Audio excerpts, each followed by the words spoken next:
Pues al final juegan un papel bastante estratégico porque nos sirven tanto a nivel de marketing para comunicar nuevos números, nuevos eventos que hacemos muchísimos en la casa, ampliar el alcance de nuestro contenido, porque al final la persona que compra nuestra revista en el kiosco no es la misma que está en nuestra web, la gente que nos sigue en redes sociales puede ser totalmente diferente. También nos sirve para generar engagement, seguir en ese algoritmo, seguir generando nuevos usuarios, poder monetizar esos usuarios, o sea que al final son una parte bastante importante de la compañía ahora mismo. Sí, para mí justo fue como el cambio cuando yo llegué a Hearst, porque coincidió con ese cambio que se hizo del vídeo tradicional 1:1, que era lo que todos hacíamos, con el cambio ya definitivo al formato vertical. Entonces ahora trabajamos formatos verticales en los vídeos en absolutamente todo. Intentamos que también la parte comercial vaya dirigida a ese vídeo vertical. Cuando hacemos una producción necesitamos unos reels o unos vídeos determinados en formato vertical. Como que intentamos que las producciones tengan ese toque social. Sí, creo que fue el detonante. O sea, que todo el mundo se moviese hacia TikTok durante la pandemia y todos esos años fue el detonante. No obstante, para nosotros Instagram es fundamental porque nosotros monetizamos mucho contenido a través de la plataforma y esos son reels en vertical exactamente igual. Lo que pasa es que el lenguaje es diferente, nuestros objetivos también son diferentes, todo cambia, pero desde luego fue el detonante. Hablar de revistas y de social media es hablar de contenido muy cuidado y adaptado a múltiples audiencias fragmentadas. Y hablar de revistas en España es hablar en gran medida del grupo editorial Hearst Magazine. Un grupo que no solo edita algunas de las cabeceras más reconocidas, como Elle, Cosmopolitan, Harper, Fotogramas, sino que ha sabido transformar su identidad editorial en un ecosistema social potente, capaz de conectar con audiencias muy distintas a través de diferentes plataformas digitales donde hoy se construye la conversación.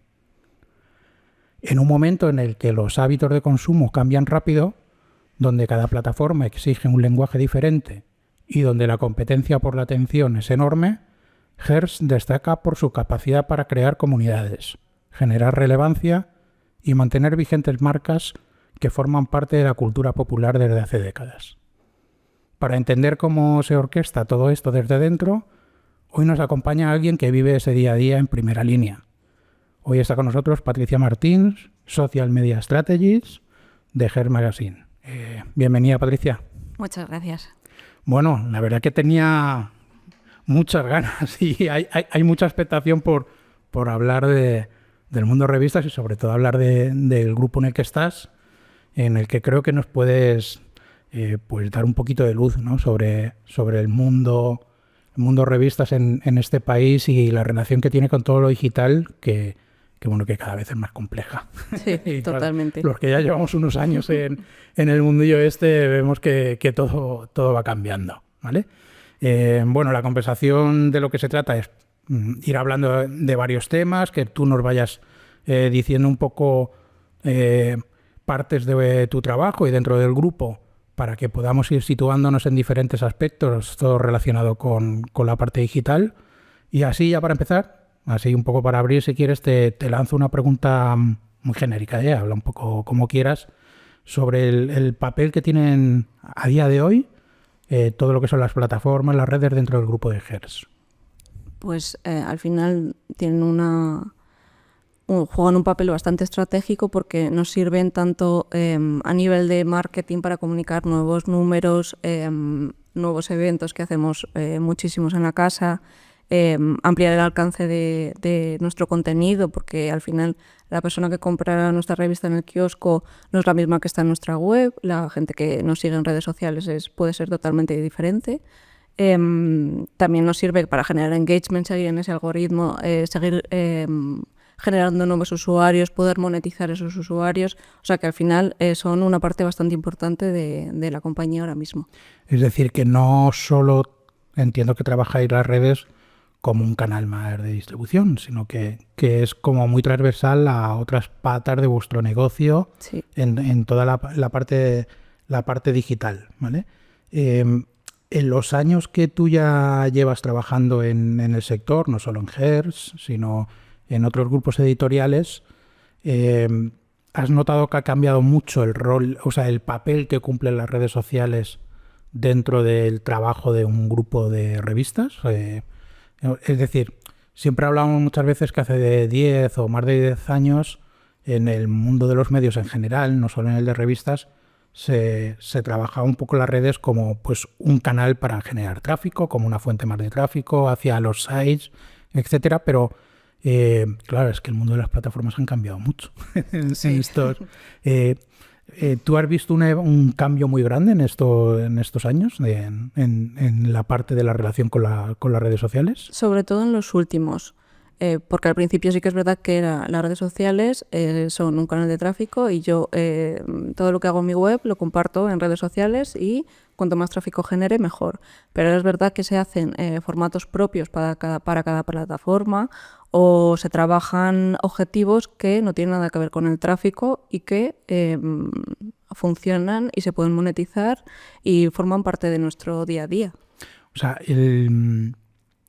por ir fijando un poco la conversación, ¿tú crees que la parte de redes, por ejemplo, has dicho que sobre todo en estos últimos años ha habido cambios importantes? ¿Tú crees que en general los que sois responsables de equipos de redes, de social media en medios, estáis viviendo una transición de trabajar las redes sociales más enfocadas en el engagement, en la interacción con las audiencias, más que como meros generadores de tráfico? Sí, creo que cuando hace 2 años Facebook decidió que cortaba el grifo, ahí le vimos las orejas al lobo y nos pusimos todos a 100% Instagram y TikTok. Sí. O sea, ahí ese fue como el punto de inflexión que marcó todo. Tengo entendido, y si no me corriges, creo que fue el año pasado o hace más o menos por esa época en la que vuestro grupo llegó a un acuerdo con Comscore para todo el tema de la medición. Claro, el tema cuando hablamos de medir todo el tema de redes sociales hace una serie de años, pues lo que hablamos ahora mismo, había como 2 o 3 KPIs que eran los que me imagino que cuando os pedían hacer informes era lo que os pedían y Sí. ya está, y poco más, pero entiendo que como consecuencia de que todo se va complicando mucho más y los ecosistemas de redes son más complejos, a la hora de la medición también. Es decir, la medición es más compleja. Con esa integración que habéis hecho de la medición en Comscore, tanto de la parte digital en general como de la parte social,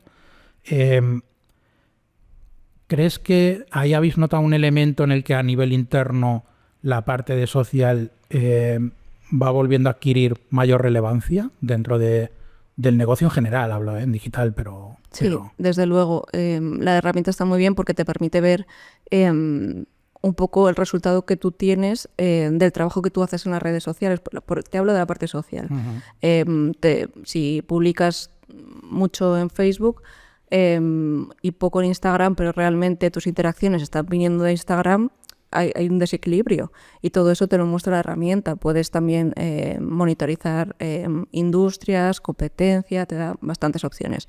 Y justo hace unos meses vinieron a darnos una formación un poco de aspectos demográficos, de peso de las redes sociales, de aspectos de la industria, de gustos de nuestros seguidores. O sea, que al final es una información que es bastante importante y que además a las redacciones les da un poco ese pulso de por dónde tenemos que tirar. O sea, que al final converge un poco tanto la parte del usuario social con la parte digital porque al final en algún punto se tienen que unir. Porque entiendo que sobre todo en vuestro sector, luego iremos hablando un poco más de las cabeceras que tenéis, de todo lo que eso implica, sí. Que entiendo que a nivel interno hay un nivel de que la cosa se va complicando, hay cada vez es más complicado, pero en la parte de lo que es el trabajo de digital en las redes sociales, dentro de lo que tú hablabas ahora, ponías ejemplos de Facebook, etcétera, entiendo que ha habido una evolución, que hay otra serie de plataformas que cada vez van adquiriendo más relevancia, pero por ejemplo en el tema de formatos de contenido, entiendo que sobre todo en estos últimos años también habéis sufrido un cambio enorme, ¿no? en la parte de formatos. Los formatos verticales, por ejemplo, cuando hablo de formato vertical, hablo de cualquier tipo de formato vertical, sea en nativo, en redes, en web, etcétera. ¿Es un formato que cada vez tiene más relevancia para vosotros por las audiencias que trabajáis? Sí, para mí justo fue como el cambio cuando yo llegué a Hearst, porque coincidió con ese cambio que se hizo del vídeo tradicional 1:1, que era lo que todos hacíamos, con el cambio ya definitivo al formato vertical. Entonces, ahora trabajamos formatos verticales en los vídeos en absolutamente todo. Intentamos que también en la parte comercial vaya dirigida a ese vídeo vertical. Cuando hacemos una producción necesitamos unos reels o unos vídeos determinados en formato vertical. Como que intentamos que las producciones tengan ese toque social, que es algo que no estaba implementado al principio cuando llegó este vídeo en 9.16. Pero sí, yo creo que cada vez es más importante y que el vídeo tradicional que veíamos antes acabará desapareciendo. ¿Hasta qué punto la aparición en vuestro día a día de una plataforma como TikTok ha cambiado mucho las cosas? ¿Tiene mucho que ver la aparición de una plataforma como TikTok a la hora de fomentar todo ese formato de contenidos o crees que tampoco ha tenido mucho que ver? Sí, creo que fue el detonante. O sea, que todo el mundo se moviese hacia TikTok durante la pandemia y todos esos años fue el detonante. No obstante, para nosotros Instagram es fundamental porque nosotros monetizamos mucho contenido a través de la plataforma y esos son reels en vertical exactamente igual. Lo que pasa es que el lenguaje es diferente, nuestros objetivos también son diferentes, todo cambia, pero desde luego fue el detonante.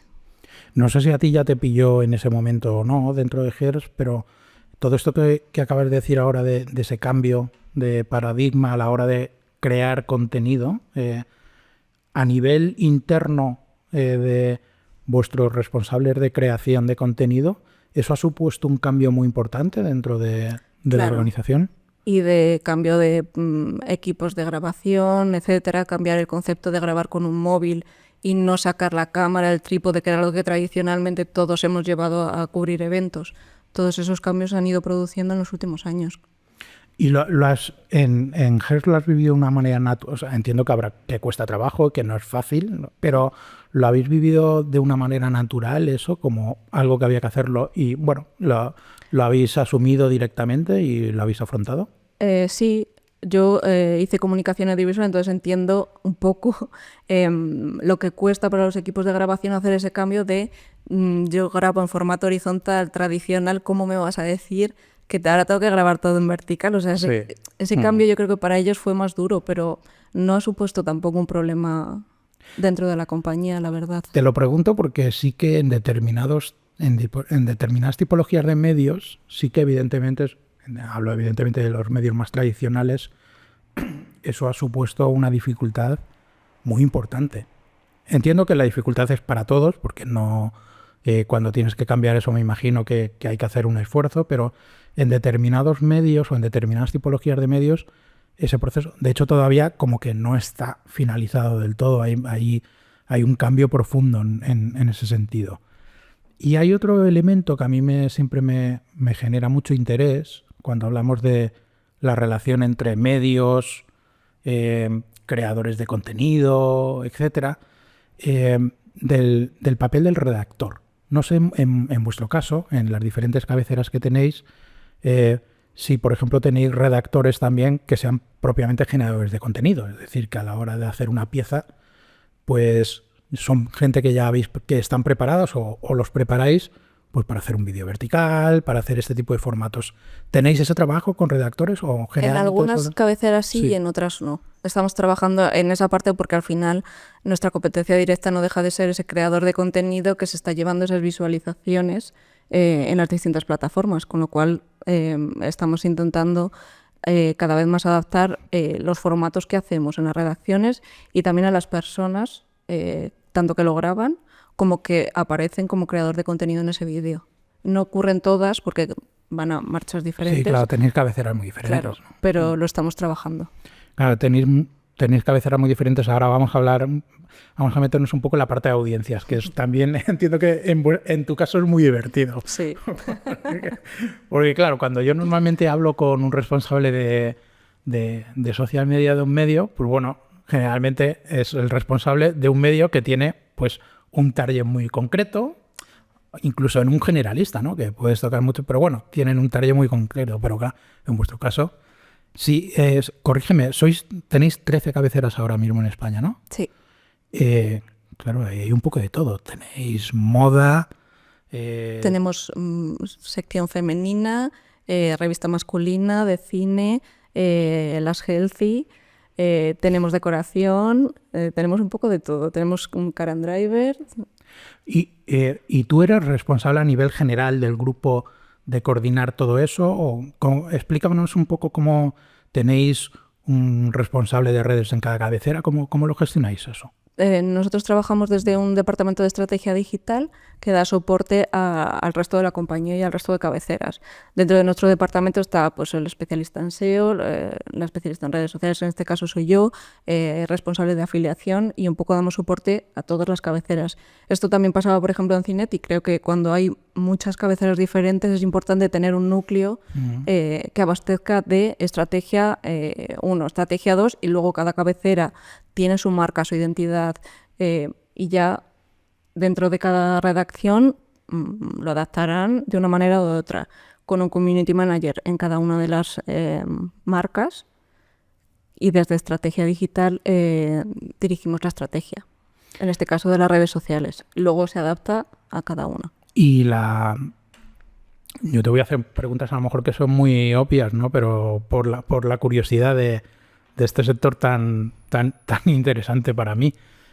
Claro, pertenecéis a un grupo internacional. En la parte de estrategia de redes o de la decisión final de la estrategia de redes, ¿os viene sobrevenido algo desde fuera o tenéis totalmente autonomía para generar vuestra propia estrategia de redes, a diferencia de otros países en los que podáis estar involucrados dentro de... Intercambiamos ideas o datos, cosas así, pero no hay ningún tipo de imposición. Las licencias son locales de cada país, con la misma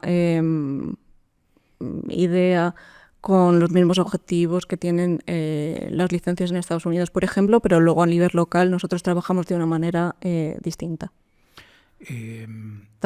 También es diferente no el target, pero el público es totalmente diferente. Entonces, quizá lo que les esté funcionando en Estados Unidos, que es más, a lo mejor, celebrity, entretenimiento, etcétera, nosotros necesitamos otro celebrity local y tratarlo de otra manera distinta.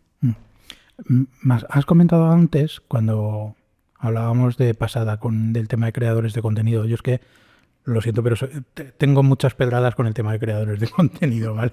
En otros sectores de los medios.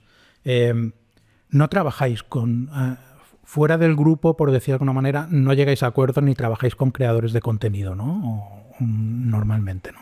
No. Trabajamos con algunos en eventos o quizás en algún vídeo para branded content, cosas así para hacia afuera. Pero en no caso para hacer vídeos propios ni nada por el estilo.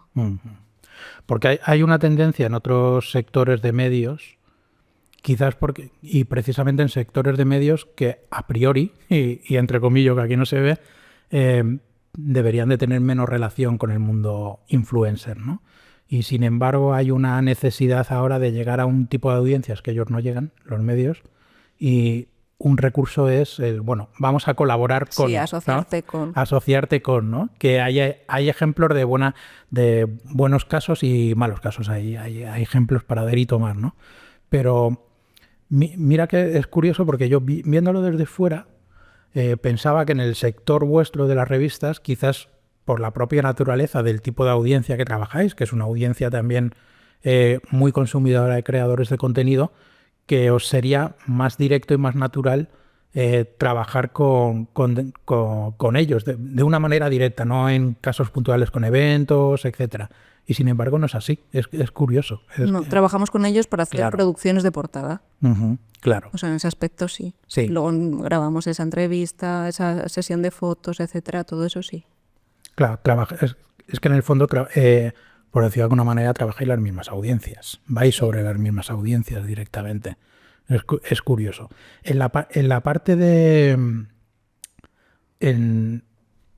también me has comentado antes que el uso del social media que hacéis dentro del grupo no solo es un uso que hacéis como amplificador de contenidos, sino que entiendo que lo vais relacionando con otras patas de vuestro negocio, como pueden ser eventos, el tema de eventos es muy importante, etcétera.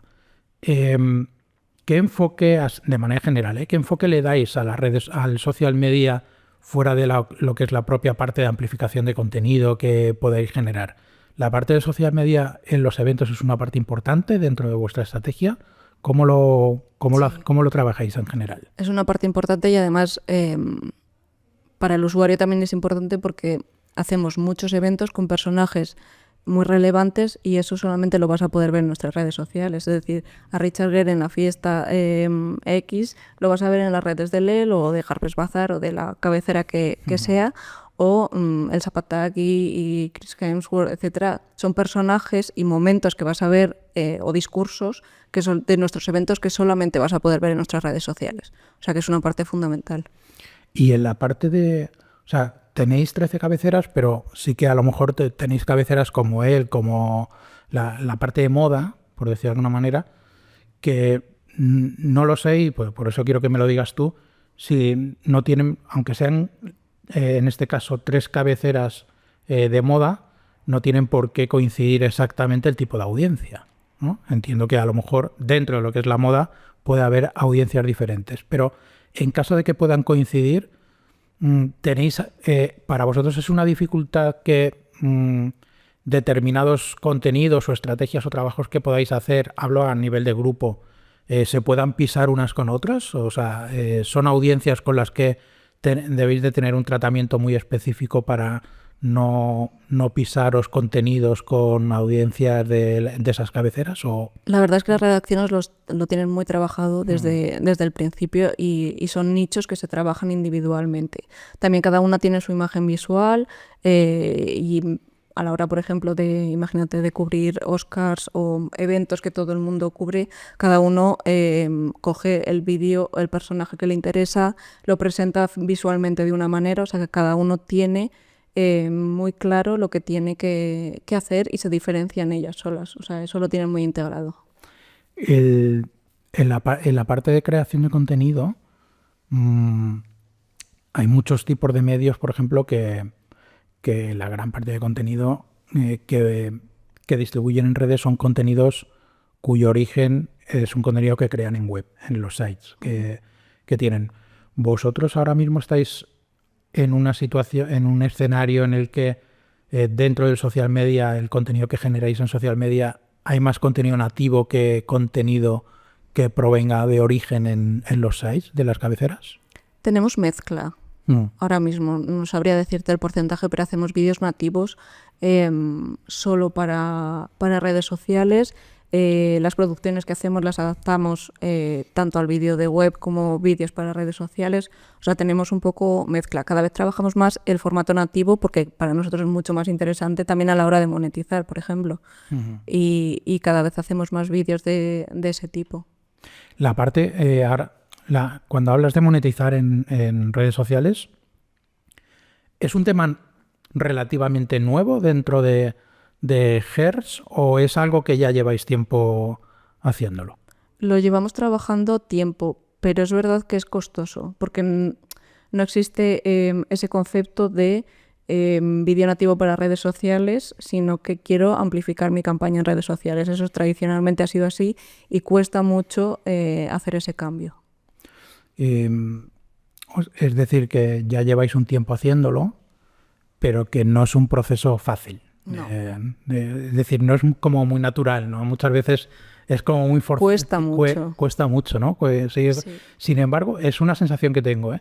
Y no sé por qué, no sé si es porque también este año hemos vuelto a tener en el mundo redes sociales, en el mundo social media y en el mundo digital del posicionamiento de los medios, otra vuelta de tuerca que se ha cambiado todo, la IA, Google, todos los cambios que hay, que vuelve a estar todo el mundo revolucionado. Sí. Volvemos a estar. Totalmente. O sea, es cíclico. Claro.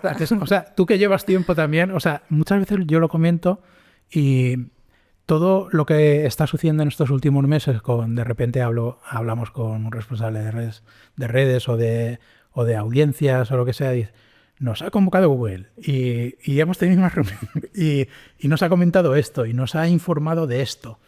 Y toda esa situación, toda esa consecuencia de lo que está ocurriendo y ese estado general de los responsables sobre todo de social media y SEO, que es lo que más afecta en este momento, me vuelve a recordar a cuando hace 10 años, que no tenía nada que ver con eso, era cuando Facebook te reunía y te decía, bueno, vamos a cambiar el criterio, no sé, y de repente todos los medios revolucionados con el pie cambiado.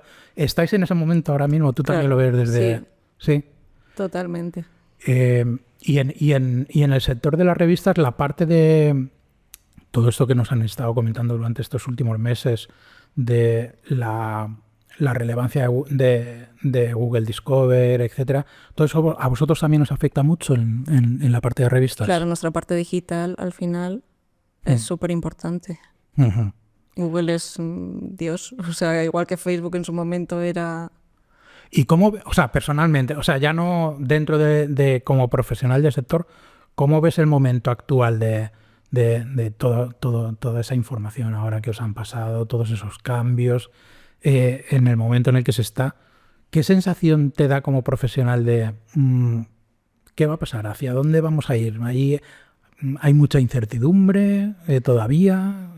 Yo creo que todos los cambios producen incertidumbre de alguna manera y por lo menos en el caso de las redes sociales el cambio es constante. Cada 2 años hay como un cisma de esto se acaba, ahora qué hay que hacer, otra cosa. Entonces yo creo que, o por lo menos en mi caso, estoy más acostumbrada a todos estos cambios, pero es verdad que los cambios de Google nos van a afectar a todos. Entonces esa incertidumbre de hacia dónde vamos, yo creo que es lo que hace que esté todo el mundo así nervioso. ¿Dónde iremos? No tengo la respuesta, pero tampoco creo que esto sea el corte del hilo ya, ni que se vaya a desaparecer. O sea, al final son cambios cíclicos, iremos a otra cosa, cambiaremos el paradigma y nos adaptaremos.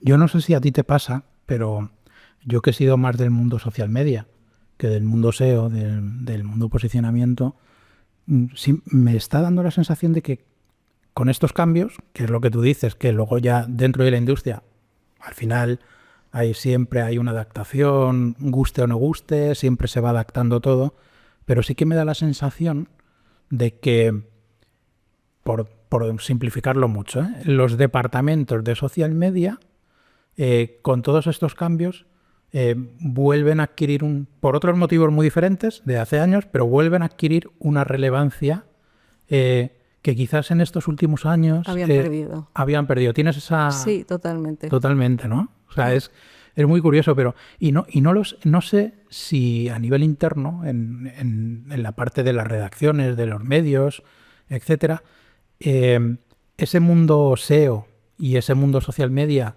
que no tenían por qué tocarse mucho, se van a tener que tocar mucho ahora. Tienes esa sensación también, ¿no? Sí, de hecho nosotros una parte muy importante es trabajar el posicionamiento SEO, por ejemplo, dentro de TikTok, también dentro de Instagram ahora con todos los cambios que ha habido. Entonces, efectivamente, eso se ha unido de alguna manera. Se ha unido, ¿no? Yo me imagino que eso también a nivel profesional, de roles profesionales dentro de los medios, en la parte digital, eso también va a tener unas consecuencias en las que va a tener que haber una adaptación.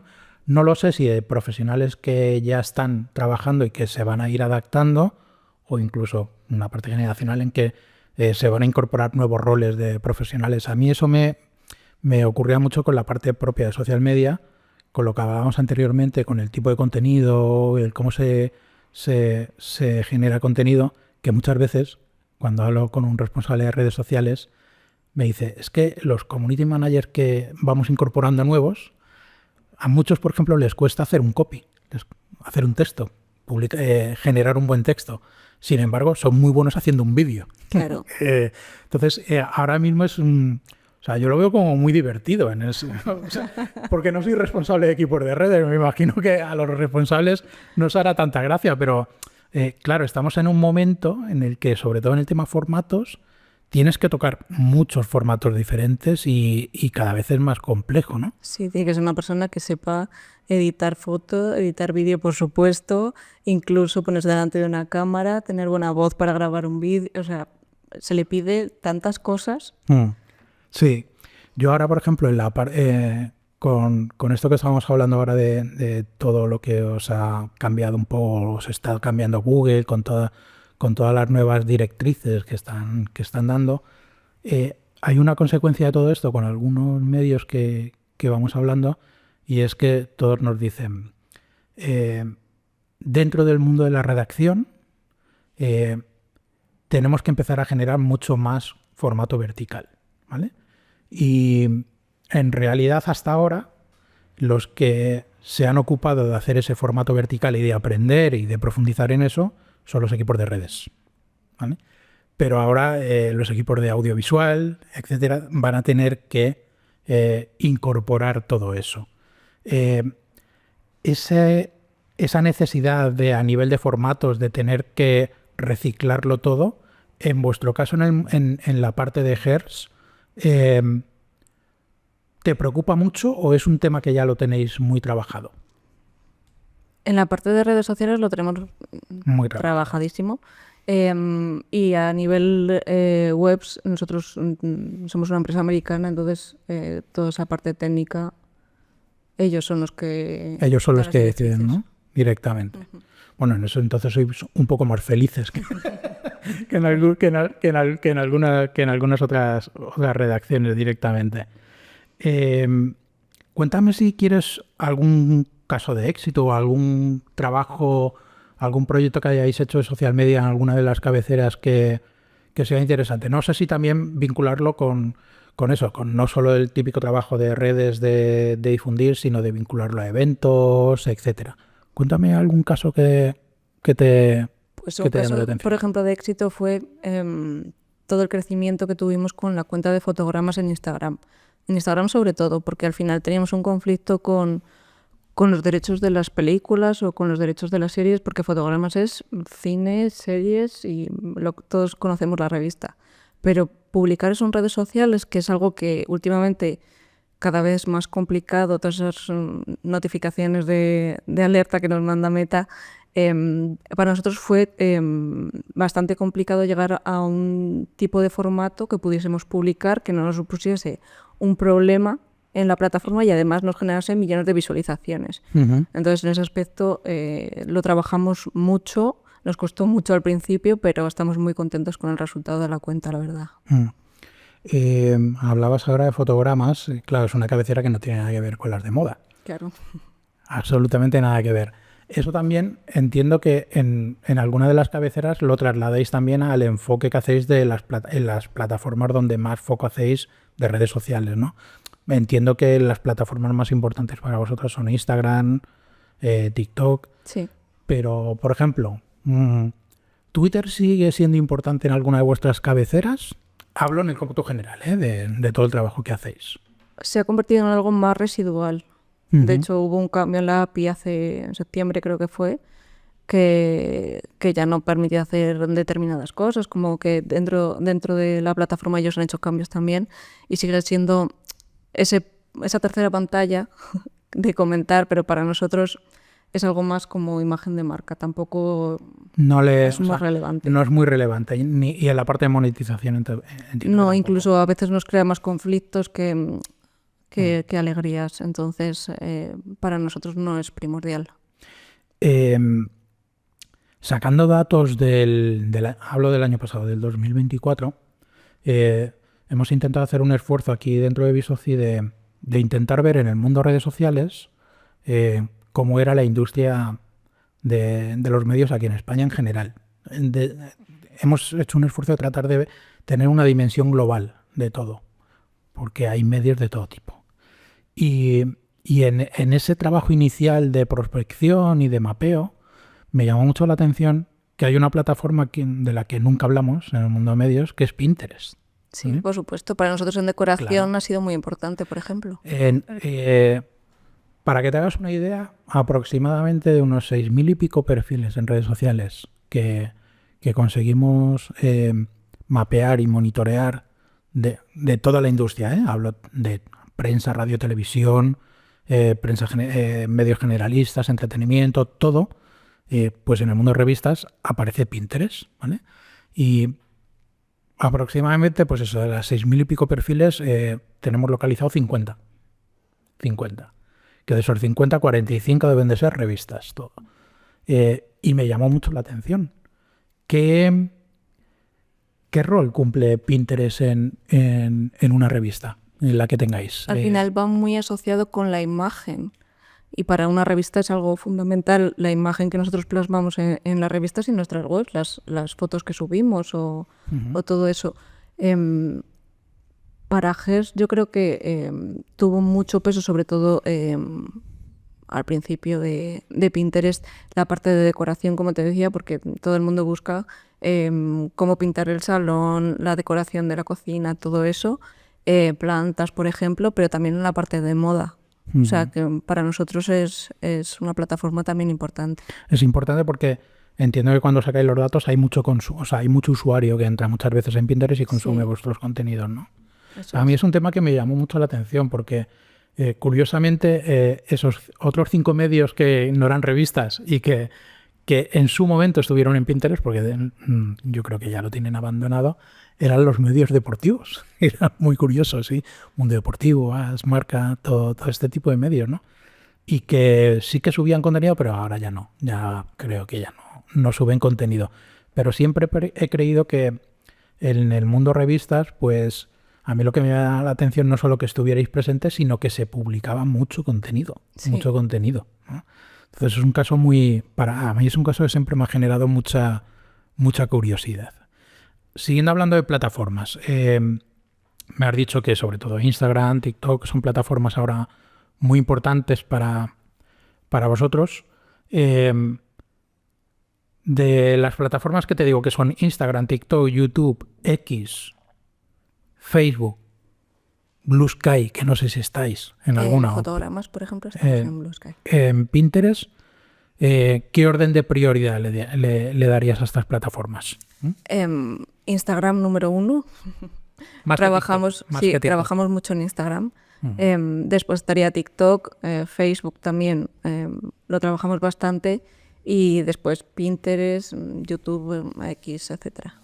Y el enfoque que le dais a Facebook, otro dato que sacamos cuando analizábamos la industria en general era intentamos hacer un ejercicio de ver sobre una misma audiencia, y cogíamos Facebook porque además nos daba el dato, la métrica que es pública, y lo podíamos analizar en conjunto. Valorábamos qué sucedía cuando una misma audiencia consumía un formato, digamos, estándar de Facebook, un post, ya sea en vídeo, en imagen o combinado de texto e imagen, con un reel, ¿vale? Y veíamos que lo que sucedía es que la media de interacciones a la hora de consumir un reel o consumir un formato estándar, la media de interacciones será mucho más elevada cuando se consume un reel. Yo, a la conclusión que yo llegaba así muy genérica, es cuando un usuario consume en vertical suceden muchas más cosas. O claro, le das la opción al usuario de poder interactuar con muchas más cosas. En la parte de Facebook, ¿intentáis combinar mucho el seguir publicando contenido en formato estándar o ya le estáis dando más prioridad a los Reels? Le damos prioridad también a los Reels porque al final esas visualizaciones hacen que aumenten el alcance, estés más tiempo en ese perfil. Eso Facebook lo ve fenomenal porque estás en su plataforma de forma continua, y de hecho hace creo que unos meses ya hicieron el cambio definitivo, dejaron de aparecer vídeos y son todos en formato vertical. O sea, es algo que ellos apuestan y al final si tú participas de todas estas novedades, nuevas herramientas, etcétera, son como beneficios que al final te da al perfil. O sea, que tenemos mezcla de post tradicional, no tanto post tradicional, sino post en imagen y formato Reels. O sea, de los posts que yo llamo tradicionales, los estándar, tiráis mucho por el contenido nativo, no tanto de enlace, ¿no? Con formato link, etcétera, ¿no? Ahí es donde más notáis que funciona mejor, ¿no? Entiendo. En formato imagen con el post, con el enlace en el primer comentario. Eso es curioso lo del enlace en el primer comentario porque en el copy no funciona. No funciona. Es curioso el ver cómo... O sea, para que te hagas una idea, eso nos lo han trasladado a muchos medios que trabajan con nosotros para que a nivel de herramienta podamos dar la funcionalidad de que le implementemos que automáticamente te genere el primer comentario. El primer comentario. Sí. Yo reconozco que en esas cosas soy muy escéptico, pero luego al final cuando ves los datos son los datos. No fallan. Otra cosa es que de repente Facebook cambie el criterio, como cuando lo cambiará en un momento dado y diga, pues bueno, pues esto ya no interesa y directamente pues le dejamos de dar alcance o lo que sea, pero es muy curioso. Al final tiene sentido porque tú estás interaccionando más con esa publicación. Es decir, tú te encuentras esa publicación en un móvil, ves la imagen, ya das a desplegar para ver el comentario, porque es posible que por la distancia de la pantalla de teléfono no lo estés viendo, entonces ya estás haciendo más clics que si ves un post normal, que a lo mejor no clicas o le das un like. Exacto. O sea, tiene sentido. Es decir, genera más interacción directamente. Y lo del formato vertical que te he dicho del Reel, eso sí que lo noto. Es decir, cuando un usuario consume un formato vertical, ¿notáis que genera más interacción que los formatos estándar normalmente? Sí, porque al final es un poco la misma forma de consumo que un TikTok o que un Reel. Al final es deslizar, ver vídeos y estar ahí y el tiempo de consumo es mucho más elevado. Sí. Es mucho más elevado. Es curioso porque sobre todo en determinados medios, sobre todo en el mundo Facebook me refiero, esa transición del formato estándar y más que el formato estándar estoy hablando del formato link, que es lo que muchos medios cuando se contaba Facebook como un generador de tráfico, hacían, claro, el salto es enorme, porque ya no hablamos solo de pasar del formato link al formato nativo, no, es que además del formato nativo pasamos al formato nativo en vertical directamente. Sí. El cambio es enorme, pero bueno, iremos viendo cómo va evolucionando todo esto. Me gustaría que me comentaras si es fácil de explicar, que no lo sé, el rol, o sea, el trabajo que vosotros hacéis desde el punto de vista de redes, me refiero, sobre campañas comerciales que podáis hacer dentro del grupo de Hertz, ¿qué rol puede tener el equipo de social media? Es decir, ¿hay campañas que nacen en social media y luego se dirigen al mundo físico de eventos o generalmente parte de un evento y todo eso las redes lo utilizáis para amplificar? Explícame un poco para un total desconocido de ese mundo cómo lo enfocáis en general, hablo. En nuestro caso trabajamos muy de la mano con el departamento comercial para crear nuevos formatos nativos que se puedan monetizar, etcétera, etcétera, y también para darles un poco claves de, oye, pues esto no lo podemos hacer porque Meta dice que no se puede hacer, sobre todo en el caso de alcoholes y todas estos clientes que nos piden mucho, pero hay que tener bastante cuidado a la hora luego de publicar en redes sociales. En la parte de eventos es verdad que está como bastante separado y lo trabajan de otra manera totalmente diferente. Acabas de decir una cosa que para según qué gente de la industria es muy interesante. Dices, trabajamos muy de la mano con el equipo comercial a la hora de hacer campañas. Es decir, estáis en contacto, en continuo contacto con el mundo comercial. Yo no sé si en tus experiencias anteriores en medios has vivido eso, pero una constante y que es cierto que es una de las consecuencias de todo lo que está cambiando, es que eso cada vez sucede menos, pero es que muchas veces, no te hablo ya de los equipos de social media, sino del equipo de redacción en general, prácticamente ni se conocen con el equipo comercial en un grupo editorial directamente. Tú, eso desde que entraste en Hertz, dentro del ADN del grupo, eso ya está implantado, ¿no? Ya, es decir, el trabajo que hacéis de social media lo hacéis muy de la mano con comercial para las campañas. ¿En otras experiencias que tú has podido tener, eso se daba así o no? Quizás no estaba tan implementado, pero sí porque también teníamos un departamento de estrategia, porque creo que es un departamento fundamental en el que tú puedes tener tanto relación con la parte editorial como con la parte comercial y tú eres ese nexo de unión. Entonces, al final, el trabajo lo facilita mucho. Bueno, pues yo eso sí que creo que, por ejemplo, es un elemento que me da la sensación que es bastante diferenciador de determinados tipología de medios. Hay medios que nosotros, por el propio trabajo que hacemos, que nos tenemos que pelear con muchos departamentos diferentes del medio, muchas veces se nos ha dado la feliz situación, la divertida situación de que hablábamos, por ejemplo, con un responsable de social o con un responsable de SEO o con quien fuera, y le hablábamos, pues tu compañero fulanito de comercial, y decían, no sé quién es.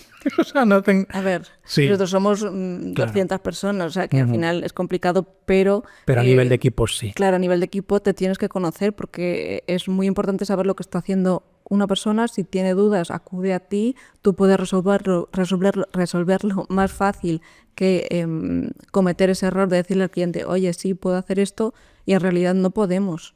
Entonces creo que es fundamental, que ahorra tiempo y que es mucho más efectivo. Por lo que entiendo que, por ejemplo, vosotros desde la parte de social media hacéis un trabajo también de branding content, entiendo, o no tiene por qué. Es un equipo totalmente distinto, pero podemos dar muy soporte, coordinado. Trabajamos con ellos. Por lo que te decía de, oye, pues no podemos hacer un vídeo de alcohol, no podemos hacer un vídeo de una clínica estética, yo qué sé. Hay determinados red flags que no podemos cruzar y ellos lo saben y trabajamos con ellos de la mano. Interesante, interesante. Vamos a ir ya un poco en la parte final y vamos a hablar un poco del futuro. o del futuro o de lo que nos estamos encontrando ahora. Me imagino que dentro del sector, y tú como profesional que llevas tiempo, estás un poco ya, no sé si cansada, pero como muy habituada a escuchar el término inteligencia artificial. Sí, ya. Dentro de la industria. Forma parte. Forma parte ya directamente, ¿no? ¿Estáis utilizando la inteligencia artificial dentro del grupo?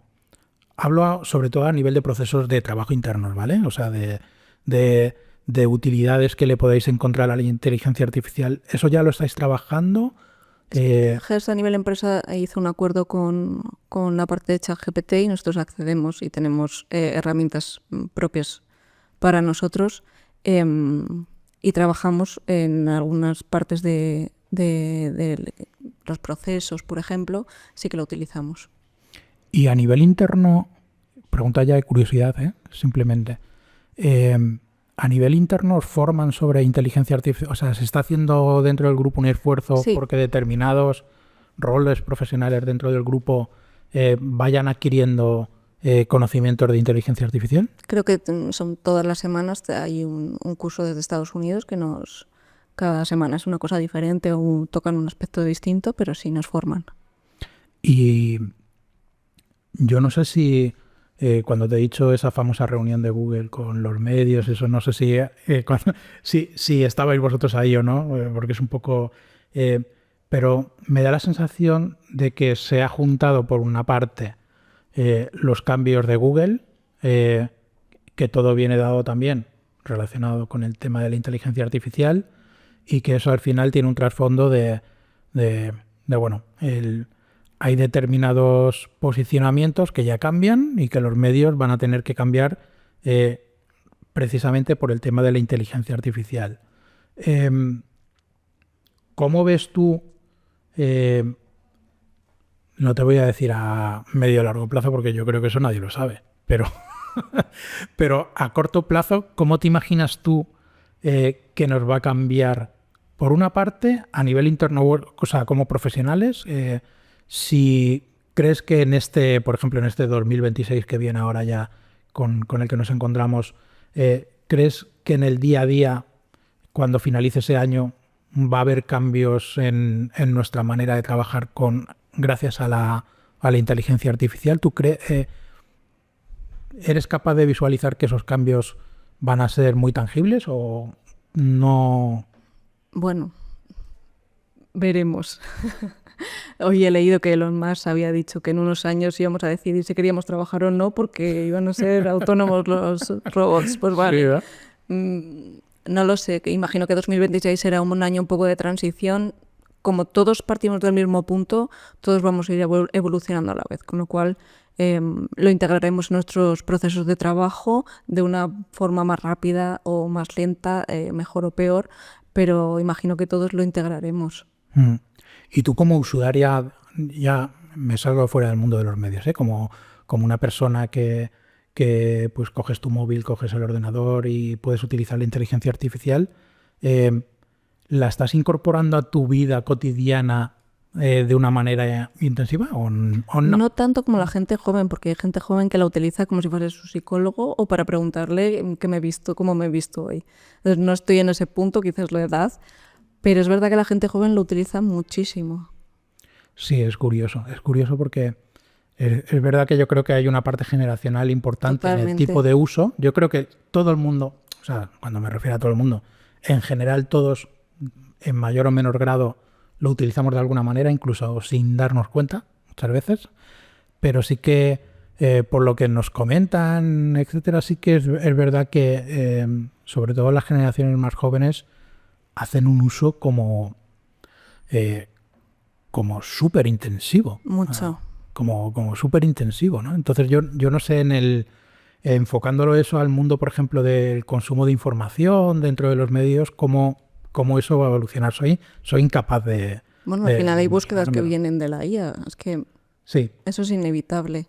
Yo no sé, hay un discurso dentro con todo el tema de los cambios de posicionamiento en Google, con la inteligencia artificial, en la que, por decirlo de alguna manera, se puede dar la situación de que a la hora de generar contenidos, a través de la inteligencia artificial, ese posicionamiento y esa búsqueda de información, en lo que pensábamos, cosas muy simples, como lo que tenemos interiorizado de que, como yo en Instagram, en lo que es un post, no en una story, pues no puedes linkear, no puedes hacer, pues en el copy no pongo un enlace, no pongo el enlace del artículo o de lo que sea. Y sin embargo, hay un discurso cada vez más relevante en el que sí se está diciendo que los sistemas de scrapeo y de búsqueda que la inteligencia artificial va a hacer, independientemente de que tú como usuario en un post en Instagram puedas ir a un link o no puedas ir a un link, el hecho de que en el copy esté, eso puede traer consecuencias de que a nivel de posicionamiento pueda ser relevante o no. Sí. Claro, todas esas cosas, todos esos detalles en los procesos de trabajo nos pueden ir cambiando mucho. Pues cambiará. Nos adaptaremos. Es que al final también fue una locura que el vídeo fuese lo más importante a la hora de publicar, porque dijimos, ¿qué hacemos con el resto de contenido que tenemos? ¿Qué hacemos? Entonces, ese cambio también fue muy difícil. Yo creo que nos adaptaremos a todo ese cambio y lo haremos lo mejor posible. Sí, que nos sustituyan los robots y ya está. Bueno, Patricia, yo creo que con esto ya acabamos. Yo creo que hemos cumplido el objetivo. Creo que sabemos un poquito más del sector de las revistas, que creo que es lo que interesa sobre todo. Pero ahora te lanzo la pregunta más importante del podcast, que es la más importante de cada capítulo, y es que nos digas una canción que quieres que metamos en nuestra playlist de Spotify. No tiene que ser ni la canción preferida, ni nada. Una canción que te venga en ese momento y que digas, pues mira, me apetece que la metáis en la playlist. Bueno, pues ahora que se ha retirado Sabina, 19 días y 500 noches. Un clásico. Eres muy periodista. Sí. Eres muy periodista, Patricia, pues sí. Pues mira, para que veas, tú que provienes del mundo revistas, acabas de decir una canción con un contexto que no tiene por qué ver de ese entorno y sin embargo hemos tenido otros invitados, muchos más que vienen del sector más formal, etcétera, que incluso ha habido uno que me dijo, pues Taylor Swift. Y, pues mira qué bien.